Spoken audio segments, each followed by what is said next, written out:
오늘 시편 119편 지난주에 못 끝내서 마저 하고 오늘 찬양한 121편까지 가보도록 하겠습니다. 지난주에 여러분 119편 제가 여러분에게 말씀드린 대로 그 히브리 알파벳 22자를 8절씩 하니까 176절. 그래서 지난주에 88절까지 우리가 나눴는데요. 88절이 딱 중간입니다. 알파벳 11개가 끝났고요. 알파벳 11개 마지막 저희가 끝난 88절까지가 카프라는 히브리어였고요. 오늘 드디어 이제 12번째 단어 라멕이라고 하는 단어 가지고 이제 8절을 이제 시작합니다.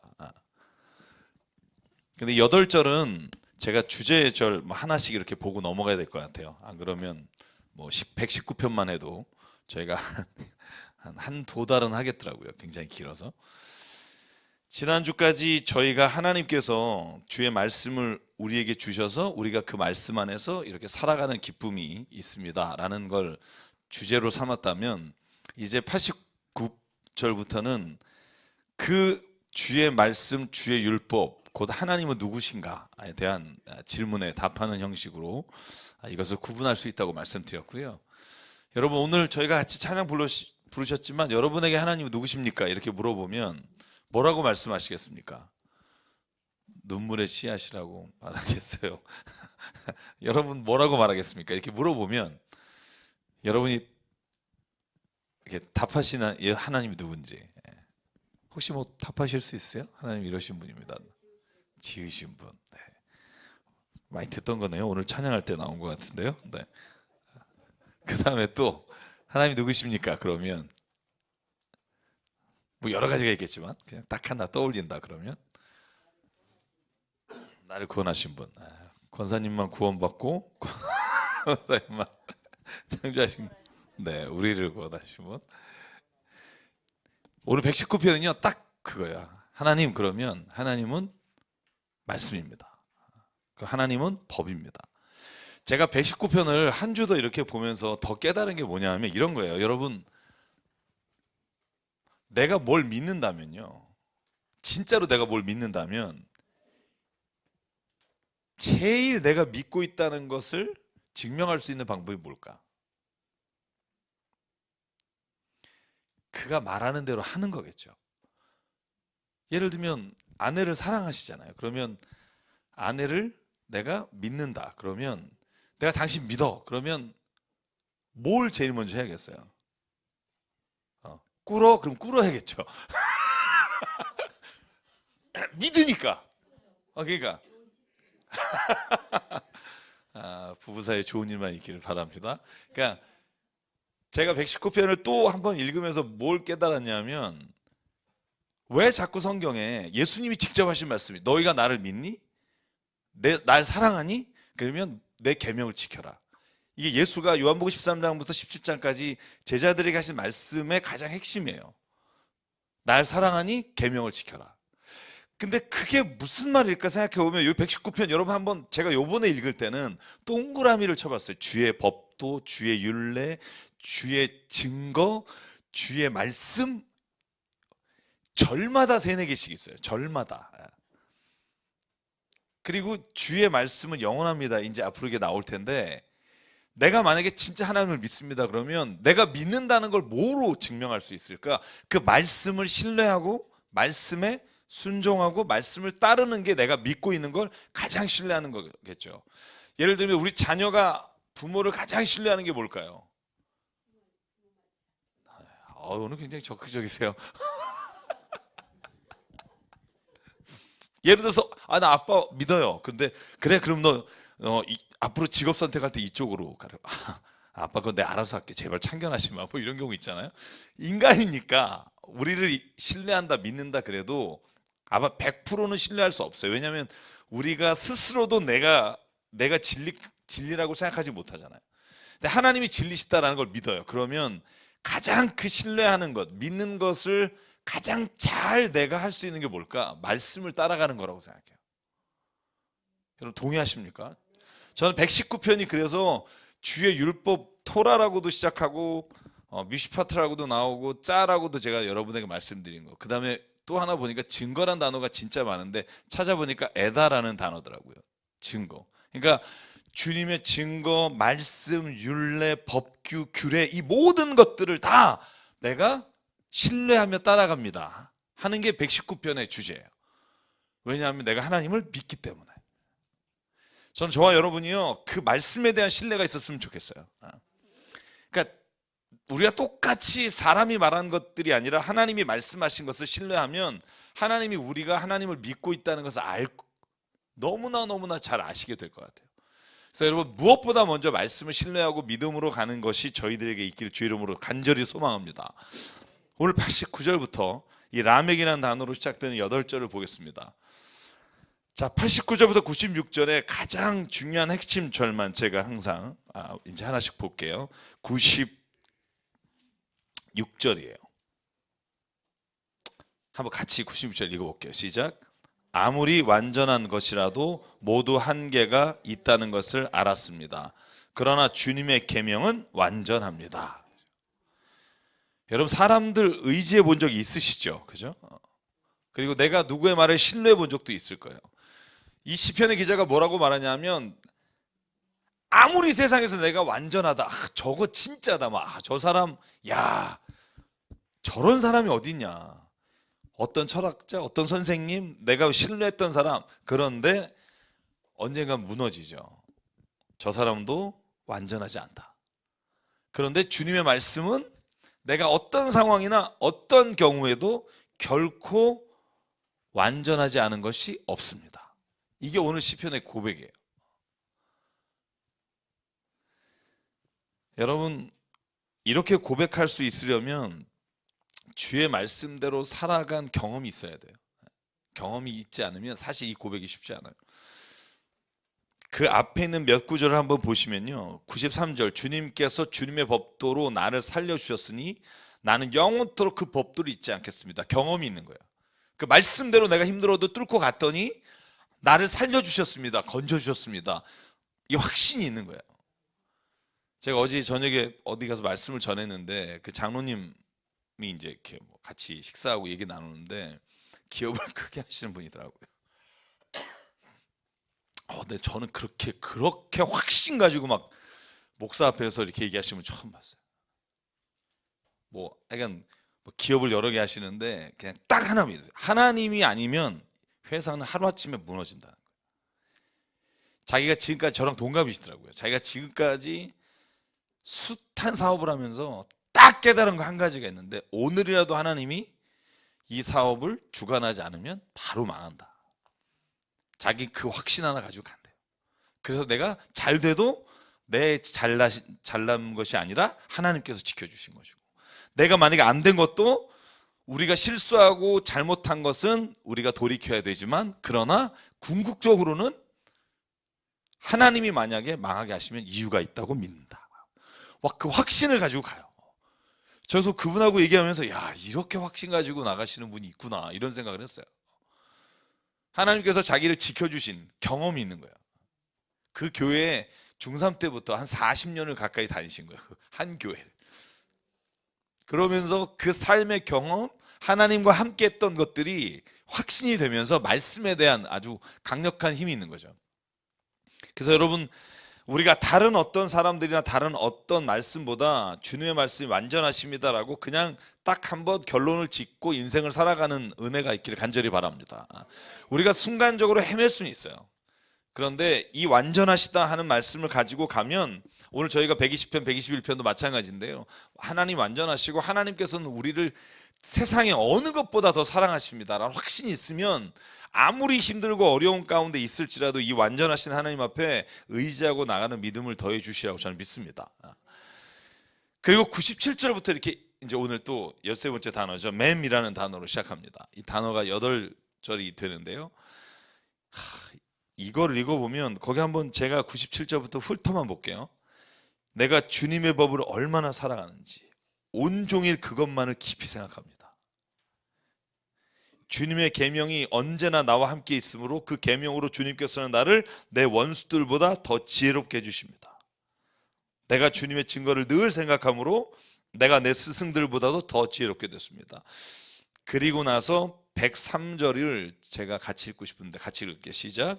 주님의 말씀의 맛이 내게 어찌 그리도 단지요 내 입에는 꿀보다 더 답니다. 드셔보셨어요? 꿀보다 더 달대요. 꿀보다. 여러분 이런 고백을 꿀보다 더 달다. 이 고백을 할 수 있는 이 경지에 갔다면 어느 정도에 간 걸까요?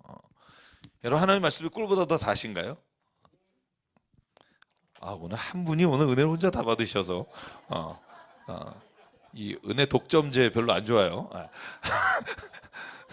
꿀보다 더 달다. 어떻게 하면 꿀보다 더 다를까요?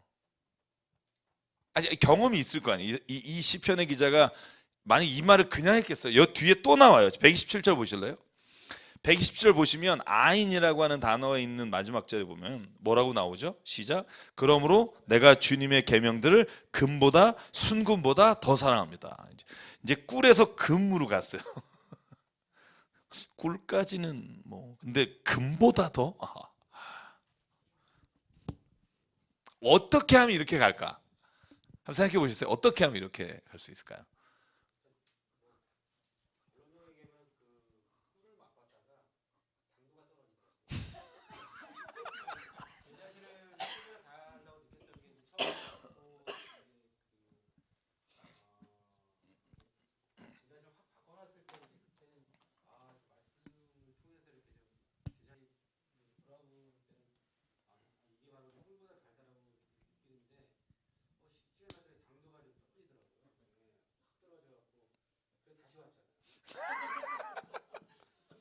이게 굉장히 중요한 포인트예요.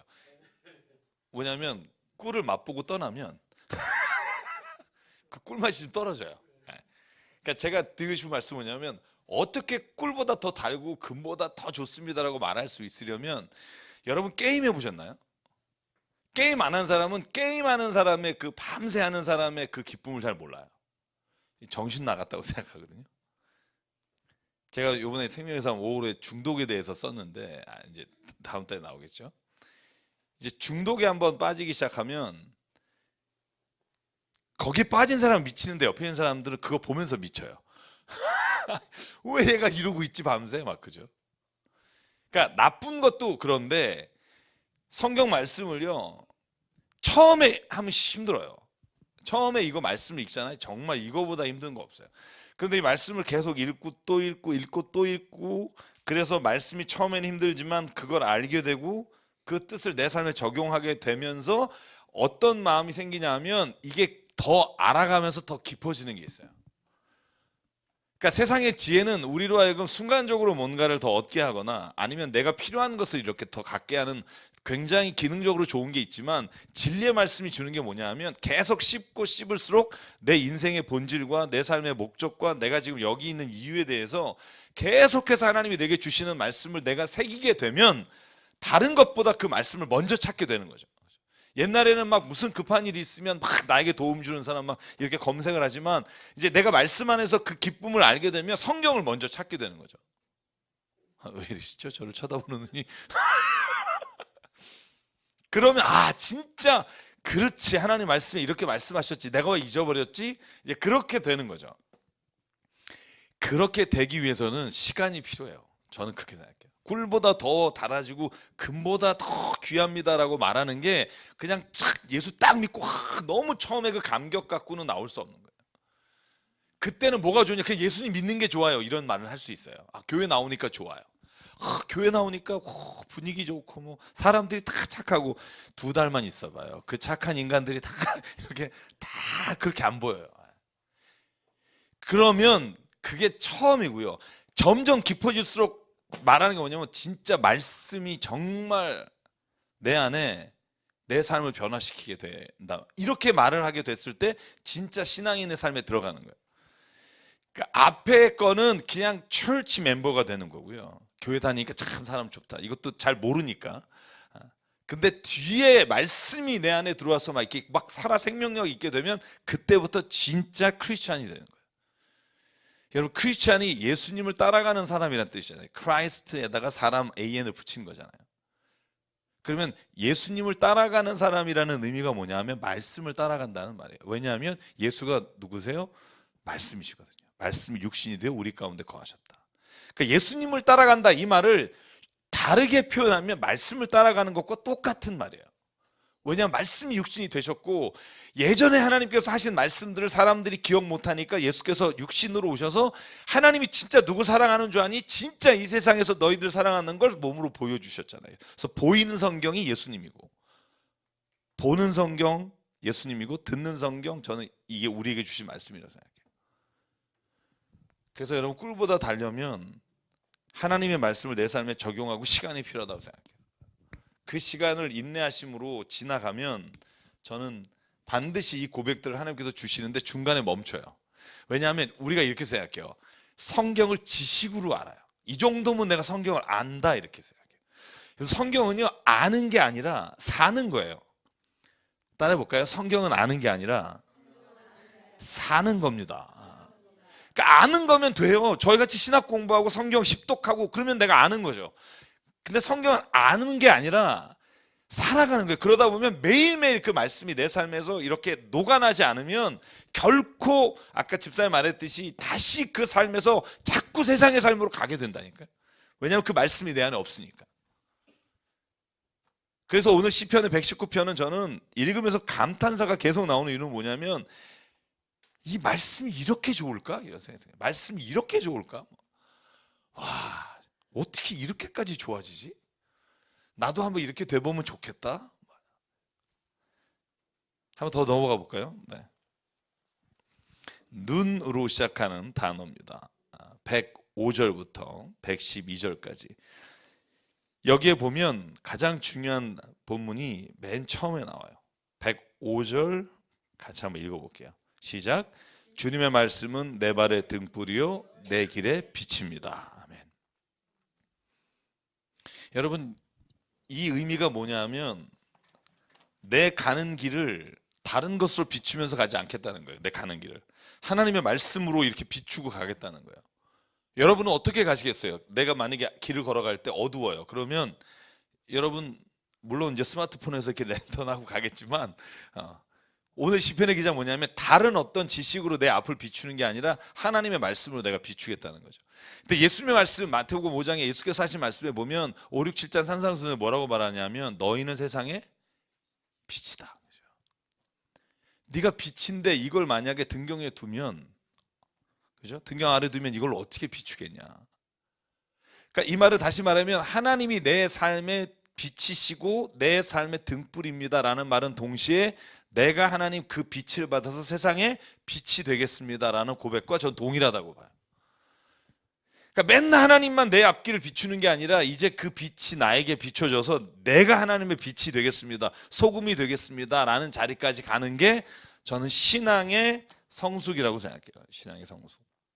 보통 이 신앙의 생활화 뭐 이런 얘기도 합니다만 저는 그래서 내 삶을 뭐로 비칠까요? 저는 오늘 시편의 기자는 말해요.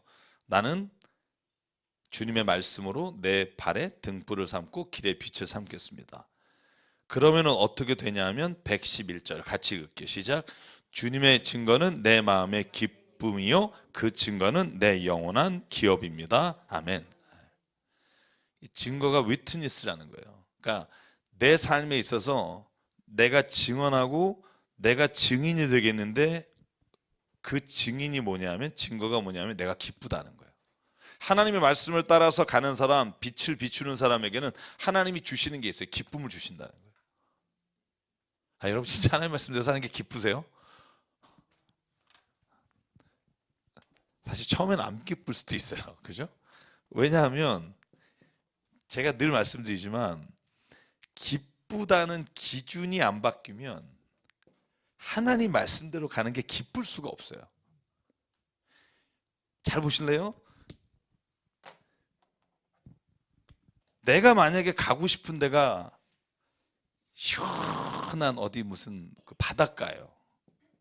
너무 바닷가를 가고 싶어. 그런데 내가 같이 사는 남자는 자꾸 산으로 가려고 그래. 그죠?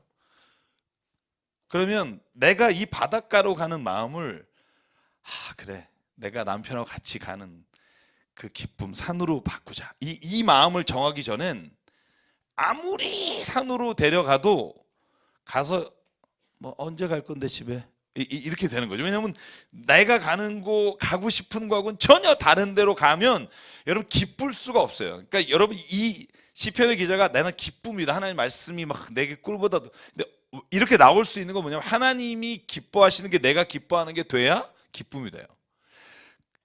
다시 말하면 삶의 기준이 바뀌지 않으면 하나님의 말씀이 기쁨이 될 수 없다는 거예요. 근데 삶의 기준이 바뀐다는 게 뭐냐 하면 내 삶에 있어서 가치 있는 것과 의미 있는 게 뭐냐는 것이 바뀌어야 돼요.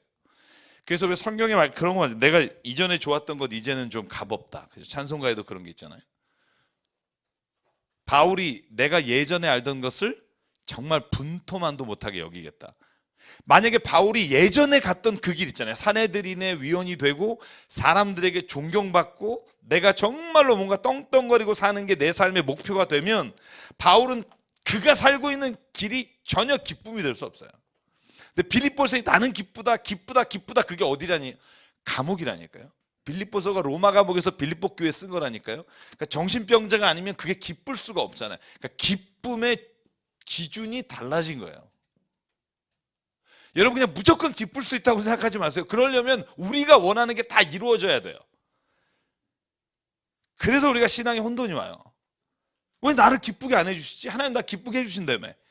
성경을 잘 읽어보면 나를 기쁘게 해주시는 게 아니라 하나님의 삶의 기준의 말씀으로 가면 그게 기쁨이 되는 것을 느끼게 되는 거예요. 어떤 때 그 기쁨이 내 기쁨이 될 때. 그래서 그 기쁨이 되려면 먼저 내 삶의 기준과 내가 좋아하는 것이 바뀌어야 돼요. 바울은 그리고 나니까 기쁜 거예요. 그 전에는 정말 힘들어요. 왜냐하면 내가 가는 길을 하나님께서 계속 막으니까. 그죠? 그래서 여러분 여기에 시편의 기자가 나는 기쁩니다. 주님의 증거는 정말 내 안의 기쁨이고 내 영원한 기업입니다. 이렇게 고백할 수 있으려면 하나님이 기뻐하시는 게 내가 기뻐하는 것이 돼야 하는 그 순간이 만나게 되면 행복하게 돼요. 그래서 여러분 신앙생활은 끊임없이 나 자신과의 싸움이에요. 기준의 싸움. 그런 것들이 어려운 거예요. 사실 다른 것보다. 그런 질문이 있잖아요. 지금 누리던 것 다 누리지 말라 그래도 당신이 진짜 주님 안에서 기뻐할 수 있겠습니까? 없죠. 왜? 내가 지금 가고 있는 방향과 다른 걸 나에게 주시면. 근데 내가 가고자 하는 방향이 주님이 가고자 하는 길이면 그게 기쁨이 되는 거죠. 별로 마음에 안 와닿는 것 같아서 그냥 그 다음 단어 있어요. 사맥 113절부터 120절까지. 자, 여기에는요. 그럼에도 불구하고 세상을 살다 보면 주의 말씀대로 살아가는 게 어려워서 113절에 이렇게 돼요. 나는 두 마음을 품은 자를 미워하지만 주님의 법은 사랑합니다. 저는 이 말씀 묵상하면서 그런 생각했어요. 두 마음을 품은 자를 미워하지만 이렇게 말하지만 이 말이 꼭 다른 사람에게 향한 말일까? 나는 두 마음을 가진 사람 진짜 미워 이렇게 말하지만 그게 다른 사람을 향한 말일까? 나 자신이 두 마음을 가질 때가 있다는 말일까? 혼자 그런 묵상을 해봤어요. 저는 후자가 또 있을 것 같아요. 저도 그렇거든요. 여러분 안 그러세요? 주님 따라가는 게 너무 좋은데 때로는 막 주변에서 아니면 사람들이 이렇게 뭔가 나와 경쟁하거나 아니면 내 삶에서 보여지는 것들이 있을 때 내가 이렇게 사는 거 뒤처지는 거 아니야? 뭐 내가 이렇게 사는 게 이거 뭔가 잘못 사는 거 아니야? 막 이런 두 마음을 품을 때가 있는 거예요. 왜냐면 이게 항상 있을 수밖에 없어요. 왜냐면 우리가 하나님 나라에 가기 전까지는 하나님의 나라와 세상을 동시에 살아가니까 이 기준이 항상 있는 거예요. 그래서 이 시인이 오히려 더 이렇게 말하는 거예요. 내가 두 마음을 품은 자를 싫어합니다. 다시 말하면 내 마음 속에 그 두 마음이 있는 것을 내가 이제 거절하겠습니다. 저는 이렇게 들려요. 거절하겠습니다. 주님의 법을 사랑합니다. 이렇게 고백하는 거예요. 그리고 115절 악한 일을 하는 자들아 내게서 떠나가거라. 그죠? 나는 내 하나님의 계명을 지키겠다. 저는 이게 자기 자신과의 싸움도 여기에 들어있다는 생각이 들어요.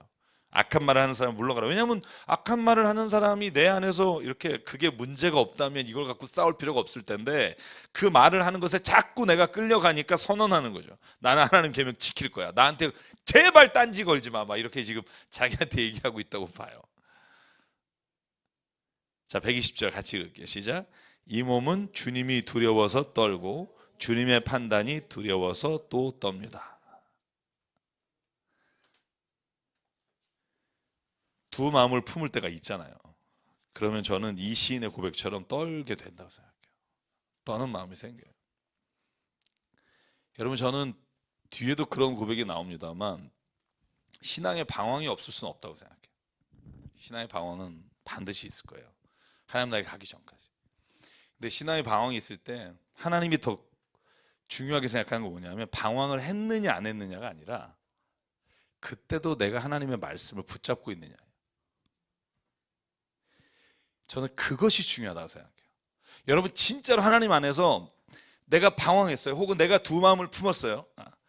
근데 그것보다 더 중요한 게 뭐냐 하면 내가 이제는 하나님, 그럼에도 불구하고 그런 과정에 있음에도 불구하고 나는 주의 말씀을 붙잡겠습니다. 여러분, 이게 중요해요. 결국은 내가 어느 편에 설 건가 하는 결론이 날 때 내가 하나님 편에 서겠습니다. 그러면 주님이 붙잡아 주시는 거예요. 만약에 내가 그 말씀에 앞에 섰을 때 그러지 못하면 결국은 우리는 두 마음을 품고 세상으로 가는 거죠. 그래서 오늘 이 시인의 고백처럼 저와 여러분에게 두 마음이 생기거나 아니면 하나님 법 안에서 내가 살아가는 기쁨이 사라져갈 때 그때 더욱더 하나님 말씀을 붙잡게 되기를 주의 이름으로 간절히 소망합니다. 붙잡으십시오. 하나님 말씀 붙잡으십시오. 하나님 반드시 붙잡는 사람을 외면하지 않으세요. 저는 그걸 믿습니다. 오늘 마지막은 아니죠. 121절부터 시작되는 아인이라는 단어로 8절이 시작하는데요. 여기에 123절을 같이 한번 읽을게요. 시작.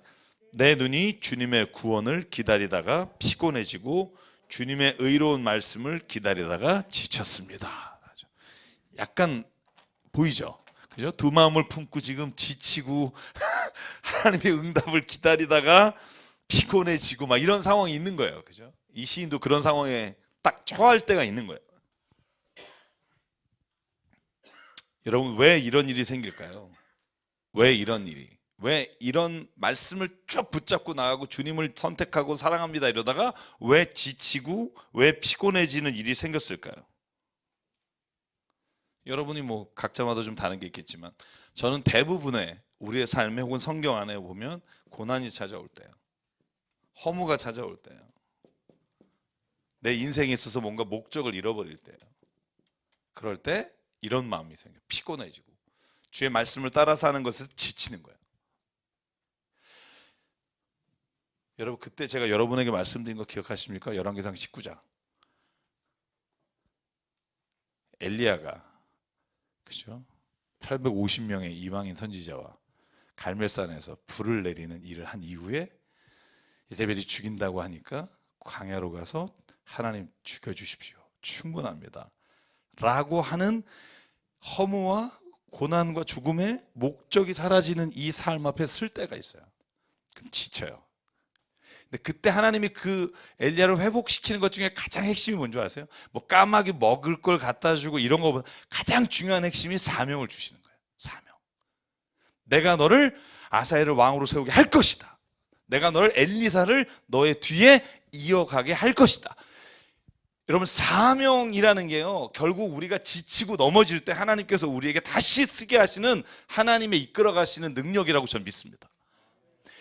내가 아무리 보잘것없는 일을 사람들의 보기에 그런 일을 하더라도 여기에 사명을 발견한 사람은 행복해요.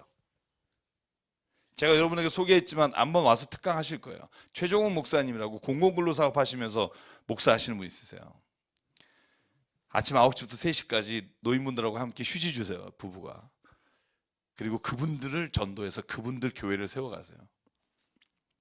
쓰레기 줍는 거예요. 여러분, 생각해 보실래요? 목사하신데 지금도 돌아가실 때 자기가 힘이 닿는 데까지 그거 하시는데 지금 공공근로가 너무 사람이 많아서 격일로 나간대요.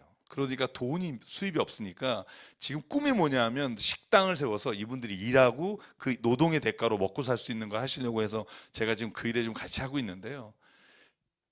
휴지 줍는 일 있잖아요. 이렇게 주실 수 있잖아요. 아씨, 그분이 빌딩 6채 있었던 분이에요. 젊은 날에 술 먹고 알코올릭으로 다 날리고 노숙자 생활하시다가 거기서 예수님 만나셔서 자기가 노숙자였던 시대를 생각하면서 그분들 전도하기 시작해서 공공근로 하시는 분이에요. 진짜 잘생기셨어요. 너무 행복해하세요. 제 방송을 같이 하는데 휴지를 주시면서 그렇게 얼굴이 행복한 사람 처음 봤어요. 그리고 옆에 그 GS25나 이런데 만약에 박스 주스러 가는 분 있으면 같이 가서 막 그걸 주시면서 얼굴이요 이렇게 행복하시는 분 처음 봤어요. 왜냐하면 그분에게는요 휴지 줍는 것 자체보다 그걸 통해서 하나님이 자신을 통해 지금 일하신다고 하는 사명감이 그 안에 차고 넘치니까 행복한 거예요. 내가 지금 무슨 일을 하느냐, 내가 지금 얼마만큼의 뭘 가지냐보다 더 중요한 게 내가 지금 이걸 통해서 어떤 사명을 하나님께로부터 받고 그 일을 행하느냐가 사람이 살아가는 데 있어서 분명한 삶의 목적과 의미를 준다고 저는 믿어요. 여러분, 그러니까 엘리야가 어떻게 돼요? 하나님이 그 사명을 주시자마자 아직 무릎 꿇지 않은 7,000명이 있다, 그 말 듣고 다시 돌아가서 하나님의 일을 마치고 여러분 승천하잖아요. 여러분, 그게 종이 한 장 차이라니까요. 여러분, 우리가 무너질 때하고 아주 신앙이 막 상승할 때하고 굉장히 다른 것 같죠? 아니에요. 딱 종이 한 장 차이에요. 내 삶의 의미와 목적과 사명이 있느냐 아니면 그걸 잃어버렸느냐, 한순간에 무너져요. 여러분 기억하십시오. 여러분의 삶에 하나님이 지금 무엇을 위해서 보내셨는지, 무엇을 하기를 기대하시는지 사명을 발견하는 게 전 제일 중요하다고 생각해요. 사명을 발견하면 여러분 쓰레기를 주시면서도 행복하다니까요. 왜냐하면 이것을 통해서 일하신 하나님을 보니까, 매일 그걸 보니까 얼마나 행복해요. 정말 내가 누리고 싶고 다 누리면서도 고독한 사람이 있어요. 왜? 이게 내일도 되고 그 다음날도 되고 그 다음날도 될 것 같아. 내가 도대체 이걸 하는 것으로 인해 내 삶에 있어서 의미와 목적이 없단 말이에요. 허무한 거예요. 여러분, 그래서 가장 행복한 사람이 뭐냐면 사명 발견한 사람이에요. 하나님이 주신 사명. 내가 숨 거두기 전까지 하나님께서 나에게 지금 이 사명 주셨다. 여러분, 이걸 믿음으로 가지십시오. 그러면 그 자리가 막 빛나는 자리가 될 거예요. 빛나는 자리가. 여기 오늘 이렇게 말하잖아요. 주님의 구원을 기다리다 피곤하고 주님의 그 의로운 말씀을 기다리다 지쳤잖아요. 근데 그 다음에 구절 보실래요? 그런데 주님의 인자하심을 따라 나를 맞아주시고 주님의 윤리들을 내게 가르쳐 주십시오. 나는 주님의 종이니 주님의 증거를 알 수 있도록 나를 깨우쳐 주십시오. 그들이 주님의 법을 짓밟아 버렸으니 지금은 주님께서 일어나실 때입니다. 그리고 아까 읽은 게 나오는 거예요. 그러므로 내가 주님의 계명들을 금보다 순금보다 더 사랑합니다.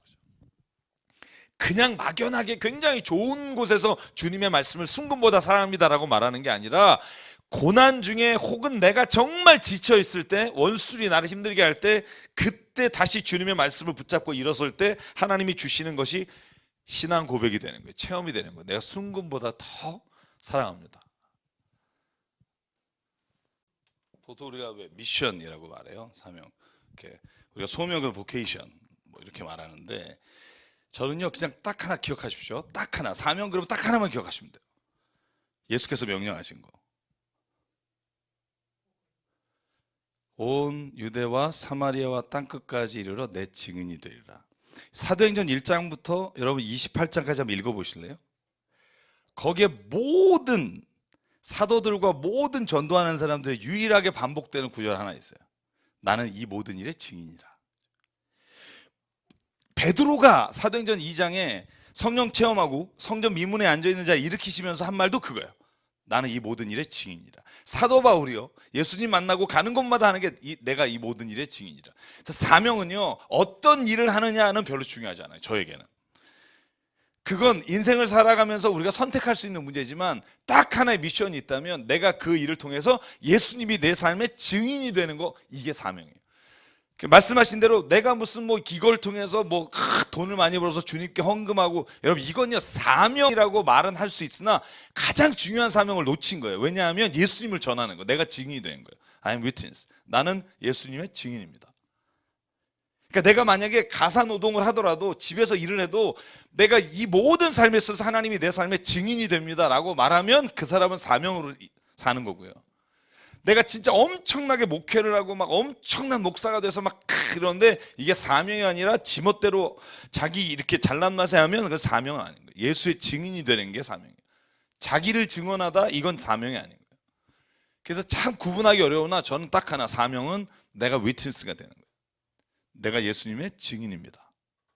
여러분, 증인은요 힘든 일이에요. 왜냐하면 증인은요 책임을 져야 돼요. 여러분, 만약에 법정에서 여러분이 누군가를 증인으로 나가잖아요. 그러면은 위증을 하지 않겠다고, 내가 잘못 전한 거에 대해 책임을 지겠다고 손을 올리고 선서하고 증언한다니까요. 그러니까 내가 증인이 된다는 거 정말 어려운 일이고요. 그래서 저는 사명 그러면 물어요. 뭐 내가 목사가 돼야 되느냐, 아니면 뭐 내가 이 사업을 해야 되느냐. 전 딱 하나, 내가 이걸 통해서 내가 위트니스, 증인으로 산다면 그게 사명입니다. 그게 말씀을 전하는 걸 수도 있고 찬양하는 걸 수도 있고 사업하는 걸 수도 있고, 이 사업을 통해 내가 하는 일을 통해 내가 주님의 증인입니다. 저는 그게 제일 중요한 가치라고 생각해요. 사명의 가장 중요한 가치. 내가 만약에 그것을 정말 너무 막 재밌게 하는데 내가 주님의 증인과 사명과 아무 관계가 없다, 그러면 다시 한번 고민해 봐야 된다고 생각해요. 어떤 분이 뭐 직장에서 뭐 내가 만약에 그라도 뭐 전도하면 되잖아. 근데 그랬더니 어떤 분이 그래요. 난 집에서 하루 종일 재택하는데요. 만날 일이 없는데요.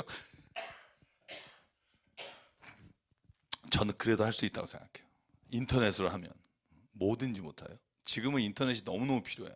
이단들이 인터넷에요 자그마치 컴퓨터 40대 50대 놓고, 여러분 한번 그 네이버나 이런 데서 저기 주제어 찾잖아요. 이단들이 다 1등부터 10등이에요. 걔네들은 밤낮 먹으면서 12지파 쫙 지역마다 다 컴퓨터 대응 애들이 있어가지고요. 여러분 정말 조심하셔야 돼요. 그래서 여러분 뭐 어느 곳에든지 전 증인이 될 수 있다고 생각해요. 자식한테도 증인이 돼야 돼요. 저는 요즘 그 생각을 해요. 내가 자녀들한테도 내가 예수님의 증인이 돼야지. 너 왜? 여러분 이건 네가 증인 안 돼 이렇게 말하는 거고요. 내가 증인이 돼야 돼요. 내가 증인이 되지 않으면 안 와요. 아니 내가 봤는데 저 믿으나 마나 뭐 믿어서도 안 좋은 것 같은데 뭐 이러면 누가 그걸 따라가겠냐고요. 그래서 진짜 중요한 건 증인이 되는 거예요. 내 삶의 증인이 되는 거. 가장 어려운 거겠죠. 가장 어려운 거고. 저는 그 사도행전 제가 지금 1장부터 어디서 강의하면서 제가 정말 느끼는 게 그거예요. 증인이 된다. 증인이 돼야 된다. 자, 우리 오늘 120일까지 가야 돼요. 네, 이제 거의 다 왔어요. 자, 이제 153절부터 160절까지 래쉬라는 단어로 8절이 있습니다. 자, 여기서부터 보면 주의 말씀이 160절 같이 읽죠. 시작. 주님의 말씀은 모두 진리이며 주님의 의로운 규례들은 모두 영원합니다. 그렇죠? 이게 이 시인이 가지고 있는 성경에 대한, 하나님 말씀에 대한 증언이에요. 진리입니다. 거짓이 없다는 거고요. 영원합니다. 변하지 않는다는 거예요. 그래서 119편은 하나님 말씀에 대한 온전한 고백이에요. 온전한 고백. 악인들, 대적자들, 배신자 앞에서도 나는 철저하게 주님의 법도를 따르겠습니다. 이런 고백이에요. 자, 157, 158 같이 읽을까요? 그거 읽으면 이해 가실 거예요. 시작. 나를 핍박하는 자들과 나를 대적하는 자들이 많으나 나는 주님의 증거에서 떠나지 않았습니다. 주님의 말씀을 지키지 아니하는 자, 배신자들을 보고 나는 참으로 역겨웠습니다. 주님의 법도를 따르기를 내가 얼마나 좋아하였는지를 살펴보아 주십시오. 주님의 인자하심을 따라 나를 살려 주십시오. 사람들 앞에서도 내가 철저하게 주님의 법을 따라가면 그게 증인이 되는 거예요. 적당하게 하면 증인이 아니라 오히려 내 대적자들 앞에서도 하나님의 말씀으로 살아가는 게 증인이죠. 자, 161절부터 168절 이제 쉰 혹은 sin이라는 단어 8절이 나가는데요. 자, 여기에 제가 이 구절에 꽂혔던 164절입니다. 여러분도 이런 고백이 있기를 바라고요. 같이 읽을게요. 시작. 주님의 공의로운 규례들을 생각하면서 내가 하루에도 7번씩 주님을 찬양합니다. 원래 유대인들은 3번, 그죠? 무슬림들은 5번, 근데 여기 7번, 그죠? 하루에 7번을 주님 찬양. 이 말은 매일 찬양하겠다. 그러니까 매 순간 찬양하겠다는 거죠. 매 순간 하나님을 찬양하겠습니다. 미친 사람처럼 자다가 일어나서 성경 읽고 찬양하고, 이 찬양이 하나님을 높여드린다는 뜻이니까 내 삶의 모든 자리에서 주님을 높여드리겠습니다. 이 생각을 가지고 살면 저는 주님이 우리의 삶을 이끌어 주신다고 확신해요. 내가 정말 매 순간마다 주님을 찬양합니다. 높여드립니다. 자, 마지막 보죠. 169절에서 176절. 이제 타브라고 하는 마지막 단어입니다. 마지막 단어. 자, 요거는 같이 읽을게요. 오늘 대망의 119편 마무리 짓죠. 시작. 주님, 나의 부르짖음이 주님 앞에 이르게 해주시고 주님의 말씀으로 나를 깨우쳐 주십시오. 나의 애원이 주님께 이르게 해주시고 주님께서 약속하신 말씀대로 나를 건져 주십시오. 주님께서 주님의 규례들을 나에게 가르치시니 내 입술에서는 찬양이 쏟아져 나옵니다. 주님의 계명들은 모두 의로우니 내 혀로 주님께서 주신 말씀을 노래하겠습니다. 내가 주님의 법도를 택하였으니 주님께서 손수 나를 돕는 분이 되어 주십시오. 주님, 내가 주님의 구원을 간절히 기다리니 주님의 법이 나의 기쁨입니다. 나를 살려주셔서 주님을 찬양하게 해주시고 주님의 규례로 나를 도와주십시오. 나는 길을 잃은 양처럼 방황하고 있습니다. 오셔서 주님의 종을 찾아주십시오. 나는 주님의 계명을 잊은 적이 없습니다. 아멘. 제가 아까 중간에 말씀드린 게 그거예요. 이렇게 주님을 말씀을 따라 살고 주님의 말씀을 꿀보다 기뻐하고 금보다 더 소중하다고 여기지만 마지막에 고백이 나는 길을 잃은 양처럼 방황할 때가 있다는 거예요. 그런데 주님, 내가 한 가지 약속합니다. 한 가지 내 안에 가지고 있는 게 있습니다. 그게 뭐냐면 나는 주님의 계명을 잊은 적은 없습니다. 제가 옛날에 여러분 말씀드린 기억나나요? 사랑아 나는 통곡한다. 이 최인훈 씨의 책에 보면, 제가 최인훈 소설가를 좋아하는데 거기에 보면 이런 구절이 있어요. 사랑아 나는 통곡한다에 나는 오늘도 통곡하며 죄를 짓는다. 이런 말이 있어요. 저는 그게 확 와닿았어요. 나는 죄를 안 짓는다 이것들아, 이런 게 아니라 나는 오늘도 통곡하며 죄를 짓는다. 그게 무슨 말이냐면 저는 이 단어, 이 문장이 그게 떠오르는 거예요. 그러니까 내가 주님 방황합니다. 방황하고 있습니다. 근데 주님, 나는 주님의 말씀을 한 번도 잊은 적이 없습니다.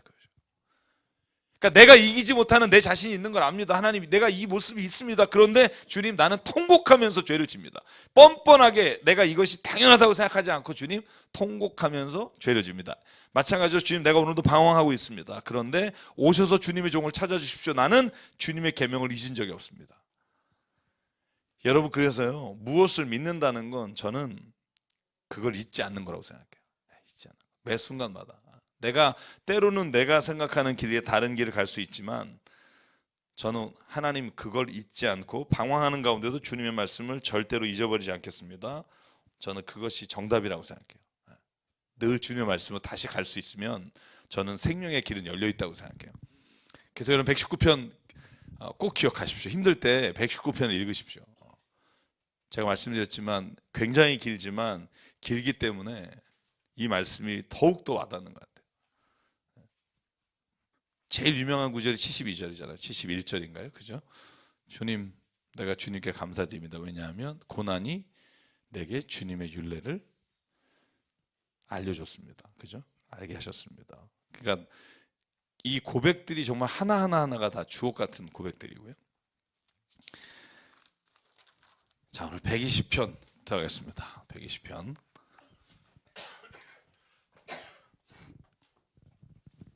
120편, 121편 오늘 뭐 길지 않으니까요.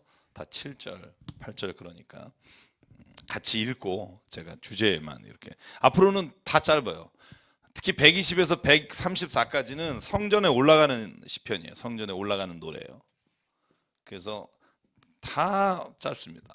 그래서 여러분하고 아마 5주 정도면 시편이 끝납니다. 대단원의 2년 동안의 시편이 이제 드디어 끝이 내게 됩니다. 자, 120편 같이 한번 읽죠. 7절까지 시작. 내가 고난을 받을 때 주님께 부르짖었더니 주님께서 나에게 응답하여 주셨다. 주님, 사기꾼들과 기만하는 자들에게서 내 생명을 구하여 주십시오. 너희 사기꾼들아, 하나님이 너희에게 어떻게 하시겠느냐? 주님이 너희를 어떻게 벌하시겠느냐? 용사의 날카로운 화살과 쌀이 나오 숯불로 벌하실 것이다. 그렇구나. 너희와 함께 사는 것이 메색 사람의 손에서 나그네로 사는 것이나 다름없구나. 게달 사람의 천막에서 더부살이 하는 것이나 다름없구나. 내가 지금까지 너무나도 오랫동안 평화를 싫어하는 사람들과 더불어 살아왔구나. 나는 평화를 사랑하는 사람이다. 그러나 내가 평화를 말할 때 그들은 전쟁을 생각한다. 아멘. 여러분, 시편 120편은요, 저는 제가 읽으면서 제 자신의 삶이 어느 편에 있는지를 한번 생각해 봤어요. 이 시편은 결론적으로 두 가지의 삶 앞에 내가 어느 편에 있을 건가에 대한 질문을 던지는 것 같아요. 그게 뭐냐면, 나는 평화를, 오늘 시인의 말씀처럼 나는 평화를 지키는 자, 평화를 사랑하는 자인가, 아니면 평화를 해치는 자, 아니면 평화를 망가뜨리는 자가 될 것인가. 저는 6절에 평화를 싫어하는 자냐, 아니면 평화를 사랑하는 자냐, 이 질문이 오늘 시편의 기자의 질문이에요. 여러분, 1절에 보면 하나님께 도움을 구해요. 잘 보시면 고난받고 있어요. 그래서 주님께 부르짖었더니 주님께서 나에게 응답했다. 여러분, 이 120편의 성격을 규정하는 데 있어서 1절이 그 완료형으로 어떻게 해석하느냐가 중요하다고 본문에 이런 뉘앙스가 있어요. 그러니까 하나님이 응답하셨다 그러면 감사 시편이고요. 아니면 내가 하나님 나에게서 나를 좀 건져달라고 부르짖었다라고 하는 것을 해석하면 이거는 탄원 시편이 되고요. 근데 뒤에 뉘앙스를 봐선 감사 시편보다는 탄원 시편으로 보시는 분이 많아요. 왜냐하면 아직 이게 완성되고 끝난 상태가 아니라고 보여져요. 그럼 어떤 상황이냐? 2절과 3절 보시면 여러분 이런 거예요. 나를 욕하는 사람, 비방하는 사람, 나를 거짓말로 사람들에게 막 속여서 기만하는 사람들이 있는 거예요. 원래 여기에 있는 단어가 사람들이라는 말은 없고 단어 자체는 거짓된 입술 속이는 혀가 있다는 거예요. 거짓된 입술 속이는 혀. 자, 여기를 한번 보실래요? 이제 성경 열심히 봐도 이제 별 답은 없어요. 자, 거짓된 입술과 속이는 혀로 나를 사람들이 힘들게 하는 거예요. 저는 요게 요즘 세대로 보면 인터넷상이나 SNS에 이런 일이 진짜 많잖아요. 거짓된 것으로 인해 사람들을 막 거의 죽음에 이르게 하는 일들이 많잖아요. 여러분, 십계명에 사기치지 말라, 이게 있나요 없나요? 헷갈리죠? 그 문장으로는 없어요. 그런데 9계명이 뭐냐 하면 내 이웃에게 거짓 증거하지 말라가 9계명이에요. 거짓 증거하지 말라가 다른 사람을 법정에서 거짓 증거해서 죽음에 빠지게도 하지만 다른 사람에 대해서 속이거나 기만하거나 아니면 다른 사람에 대해서 욕되거나 험한 말하거나, 저는 이 모든 게 포함되는 단어라고 생각해요. 저는 세상에서 제일 나쁜 것 중에 하나가 뭐냐 하면 살인하는 거, 여러분 6계명, 간음하는 거 7계명, 그 다음에 8계명 도둑질하지 말라도 있지만 저는 9계명에 거짓 증언하지 말라, 다른 사람에 대해서 이간질하지 말라, 다른 사람에 대해서 나쁜 얘기를 하지 말라, 저는 이게 굉장히 중요하다고 생각해요. 왜냐하면 사람을 죽일 수도 있거든요. 내가 내 입장에서 본 것에 대해서 다른 사람에게 강요하는 거, 이것도 죄예요. 저는 그렇게 생각해요. 여기에 시인이 지금 아주 미치고 환장하는 게 뭐냐 하면 사기꾼들과 기만하는 사람이 자기에 대해서 엉뚱한 얘기를 하는 거예요. 근데 그 사람들이 누구냐 하면 같이 살고 있는 사람들이에요. 지금 여기 메섹과 게달, 이 지역이 어딘지 몰라요. 그런데 지금 자기가 지금 같이 살고 있는 사람들이 자기를 비방하고 자기에게 거짓된 걸 하는 거예요. 메섹은요, 사람의 이름으로 나와요. 사람이, 여러분 창세기에 보시면 야벳의 아들이 메섹이에요. 창세기 10장 2절에 보면. 게달은요, 창세기 25장에 보면 이스마엘의 둘째 아들이 게달이에요. 그러니까 이게 지명으로라기보다는 사람으로는 우리가 찾을 수 있는데, 쉽게 말하면 이게 어디냐는 중요하지 않고요. 우리가 살아가는 그 모든 삶의 자리에서도 이런 사람이 있다는 거예요. 그런 사람이 평화를 깨는 거예요. 사람과 사람 사이의 평화를 깨는 거죠. 그래서 저는 가장 좋은 게 남 얘기 안 한 거라고 생각해. 안 하는 거. 남 얘기. 너만 알고 있어? 이거 제일 나쁜 거예요. 위험해요. 너만 알고 있어? 나중에 다 알아요. 너만 알고 있는 게. 그죠?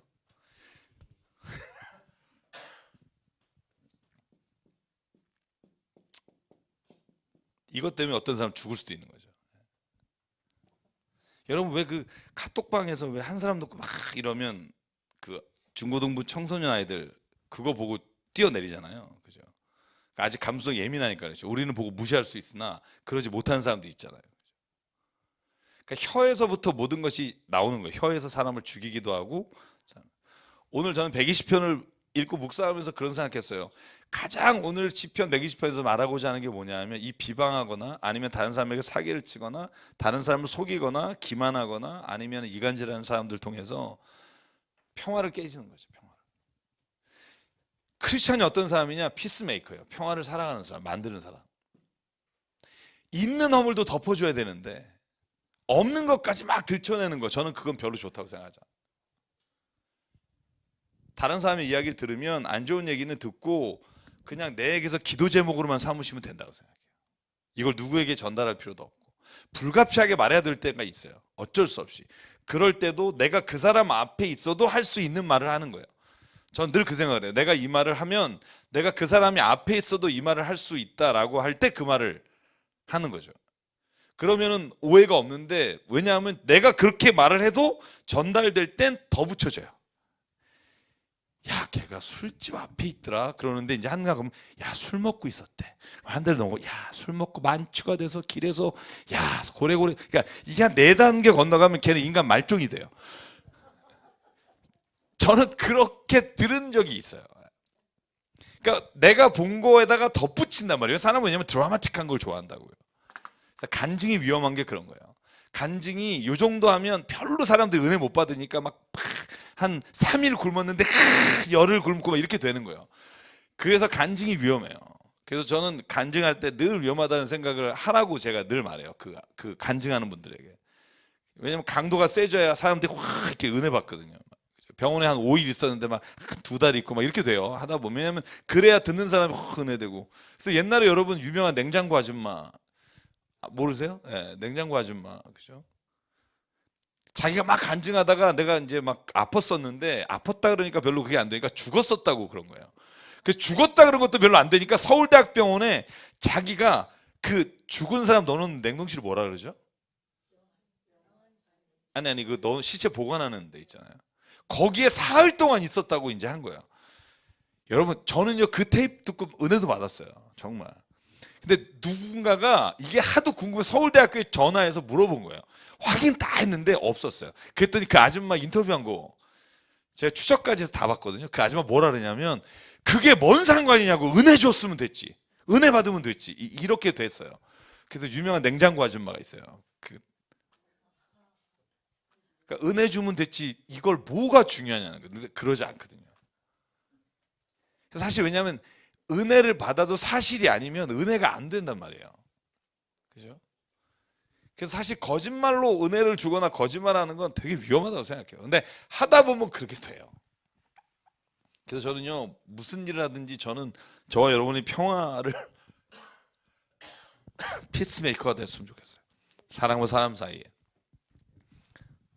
누군가 오해가 있으면 풀어주고, 오히려 담이 생기면 헐어주고, 예수님처럼 그 벽을 내가 담당해서 내가 죽음으로 그 벽을 헐어버리는 일까지 가는 게 저는 그리스도인이 가야 될 길이지만, 사실 그거 너무 힘들잖아요. 적어도 여기서처럼 비방하지 말고 없는 말 만들지 않은 거, 저는 그것만이라도 꼭 해야 된다고 생각해요. 그러면 거기엔 평화가 오거든요. 왜 다른 사람에게서 때로는 안 좋은 얘기 하냐면, 나는 그 사람보다 낫다는 것을 드러내기 위해서 할 때가 많아요. 걔는 그렇대. 그럼 나는 안 그렇다는 얘기거든요. 제가 늘 그런 분한테 얘기한다고요.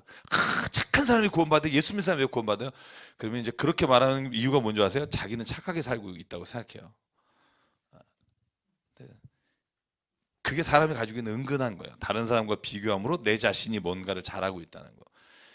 그러나 다른 사람을 먼저 높이려고 하면 그런 말들이 내 입에서 사라지는 거죠. 그럴 필요가 없는 거죠. 그래서 저는 오늘 어떤 긴 이야기보다 이 본문에서 저는 오늘 우리가 입에서 말하는 것을 사람을 생명을 살리는 말, 평화를 지키는 말, 오히려 두 사람 사이의 평화를 만드는 말, 저는 그런 말들이 우리에게서 있기를 간절히 바랍니다. 오늘 121편 5분 안에 정리하고 우리 마치겠습니다. 121편 오늘 찬양을 불렀기 때문에 121편 오늘 또 제가 장례식을 출발해야 되기 때문에 121편. 저는 이 시편은요, 여러분 시편 1편 알죠? 복 있는 사람은 그죠? 시편 23편 아시죠? 여호와는 나의 목자시니. 시편 42편 아시죠? 나의 영혼아 잠잠히 하나님만 바라라. 그죠? 여러분 시편 121편 아시죠? 그죠? 여러분 이게 왜 유명해졌는 줄 아세요? 시편 121편이? 이게 사실 뭐 항상 성경에 있는 건데, 그리고 굉장히 좋은 시는 맞는데 이게 진짜로 유명해진 계기는 1969년에 7월 20일 여러분 암스트롱이 달에 도착해서 처음 지구에 교신할 때 그가 말한 시편이 121편이에요. 내가 산을 향하여 눈을 들리라. 나의 도움이 어디서 올꼬. 여러분 4일 걸려서 달까지 38만 4,400km거든요. 거기를 가서 첫 번째 고백한 이 우주인의 고백이 시편 121편이에요. 천지를 지으신 나의 여호와, 그는 주무시지도 않으시고 졸지도 않으시며, 그리고 맨 마지막 절까지 그가 나의 출입을 영원히 지키시리로다. 그래서 이 화면을 본 많은 사람들이 이제 이 시편을 기억하게 되는 거죠. 우주에서 바라본, 달에서 바라본 지구. 그래서 이 시편은 저는 뭐 제가 좋아하는 사운드 오브 뮤직에도 이 시편이 잠깐 나옵니다. 영화 마지막에. 여러분 한번 집에서 보시고요. 부인이 마리아죠. 마리아가 남편에게 하는 아주 힘들고 고통스럽고 탈출이 도저히 안 될 때 그가 내가 산을 향하여 눈을 들리라. 이 말씀이 거기도 나와요. 한번 집에 가서 보시기 바라고요. 자, 그래서 오늘 이 시편이 121편이 우리가 하나님이 신실하십니다. 그 신실하신 하나님에 대한 시편이에요. 그래서 여러분 뭐 다 너무나 잘 알기 때문에 제가 오늘 구조만 좀 보고 1, 2절은요 1인칭으로 되어 있어요. 자기가 묻고 자기가 답해요. 내 도움이 어디서 올까요? 그러니까 내 도움은 하늘과 땅을 지으신 천지를 만드신 여호와께서 옵니다. 하나님께로부터 옵니다. 이게 자기가 독백해요. 근데 3절부터 8절은 2인칭으로 되어 있어요. 그러니까 말하자면 주님은 너를 지키시고 주님은 너의 출입을, 이렇게 누군가가 이 시인의 질문에 대답하는 형식으로 되어 있어요.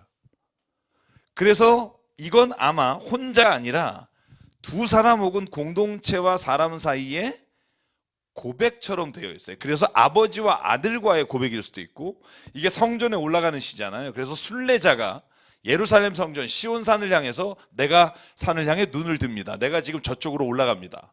내가 지금 예루살렘 성 시온산으로 갑니다. 나의 도움이 어디서 올까요? 왜냐하면 순례자의 길이 굉장히 험하거든요. 그러면 마지막 도착하거나 아니면 도착 직전에 그 말씀을 읽으면서 제사장의 대답처럼 될 수 있어요. 너의 도움이 하나님께로부터 온다. 너의 출입을 여호와께서 지킬 것이다. 너에게라는 단어로 질문과 대답하는, 화자와 대답하는 사람이 있는 구조로 볼 수 있고요. 어쨌든 이 시편이 궁극적으로 말하는 게 뭐냐면 하나님이 우리의 삶의 모든 것을 지키는 분이십니다 라고 하는 순례자에게 답하는 형식의 글이 된다는 거죠. 재밌는 것만 보고 넘어갈게요. 그게 뭐냐면 4절 같이 한번 읽을게요. 시작. 이스라엘을 지키시는 분은 졸지도 않으시고 주무시지도 않으신다. 그죠? 너무 당연한 너무 당연하다고 생각할지 모르지만 여러분 저번에 한번 시편 강의할 때 다른 목사님 말씀한 부분인데요. 여러분 그 당시에 있었던 신들은요.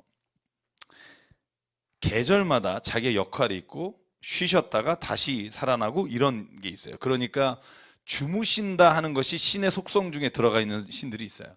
바알도 마찬가지고 엘도 마찬가지고 마르둑도 마찬가지고. 왜냐하면 그가 만약에 농번기의 신이라면 가장 추수할 때는 이제 번성했다가 겨울에는 주무셨다가 막 이런 게 있는 거예요. 그래서 여러분 엘리야가 갈멜산에서 막 불이 내릴 때 850명의 선지자에게 한 말이 기억하세요? 야 니네 신들 뭐 하고 있니? 나가셨나 보다. 주무시나 보다. 용병 보러 가셨나 보다. 막 이렇게 말하잖아요. 그 단어 하나하나가 신들의 속성과 어떤 그거가 연관해서 한 거라고 분석한 책들이 있어요. 그러니까 지금 여기에서 말하는 건 뭐냐면 하나님은 주무시지 않고 너를 보신다라고 말하는 것도 우리에게 주시는 메시지지만 그 당시에 다른 사람들 가나안 땅이라든가 바벨론에서 믿고 있던 신들은 영원하거나 아니면 모든 삶의 자리에서 함께 하시는 우리의 하나님이 아니다라는 거죠. 우리의 하나님. 우리 하나님은 조시지도 않고 주무시지도 않고 우리를 눈동자와 같이 지켜주시는 분이다. 여러분 정말 이 시편의 고백이 저는 신앙 안에서 하나님께서 주시는 믿음 안에서 살아가는 자에게 주시는 고백이라고 생각해요. 그래서 여러분 여기 낮의 해와 밤의 달도 있잖아요. 낮의 해는 여러분 잘 아시겠지만 여기 이스라엘 땅이나 아니면 그 고대 운동은요 낮엔 무지 덥잖아요. 그죠? 그래서 오죽하면 하나님께서 출애굽시키시고 난 다음에 낮에는 구름 기둥으로 뜨거운 햇빛을 막아주셨잖아요. 밤에는 불기둥으로 차가운 것을 막아주셨잖아요. 그죠? 여기는 그래서 단순히 낮의 햇빛이 왜 너를 해치지? 햇빛은 좋은 거 아닌가 이렇게 생각하겠지만 낮의 햇빛이 너를 태우는 것을 막아줄 것이고 밤의 달이 너를 춥게 해서 너를 해치거나 아니면 밤에 야생인 동물이 나타난다거나 하나님이 그것으로부터 지켜주실 겁니다 라는 고백이 들어있어요. 그래서 점층법으로 나가는데요.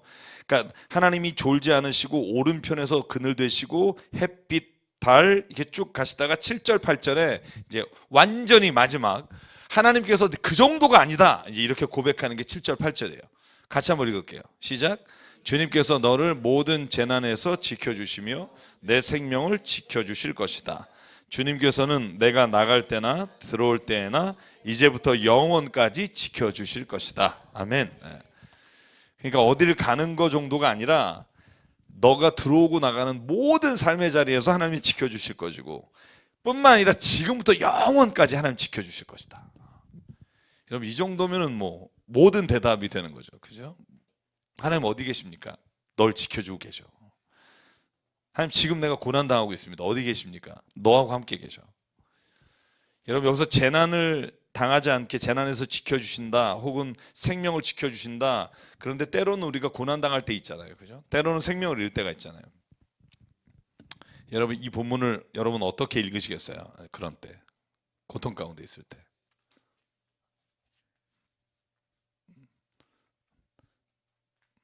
질문이에요. 질문이에요. 재난에서 모든 재난에서 지켜주시나요? 아멘.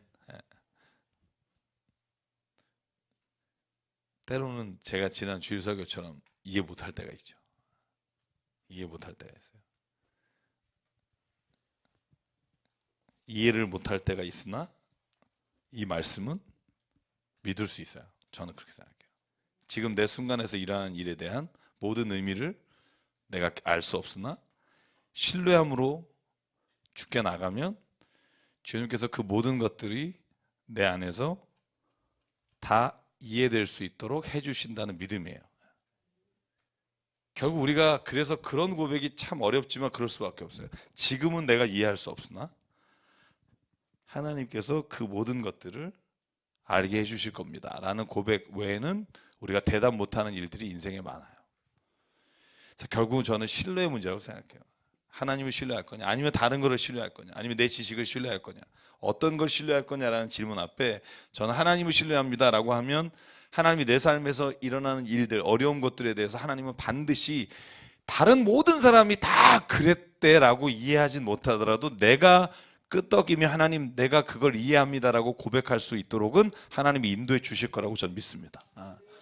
저는 그게 우리가 가지고 있는 신앙의 힘이라고 생각해요.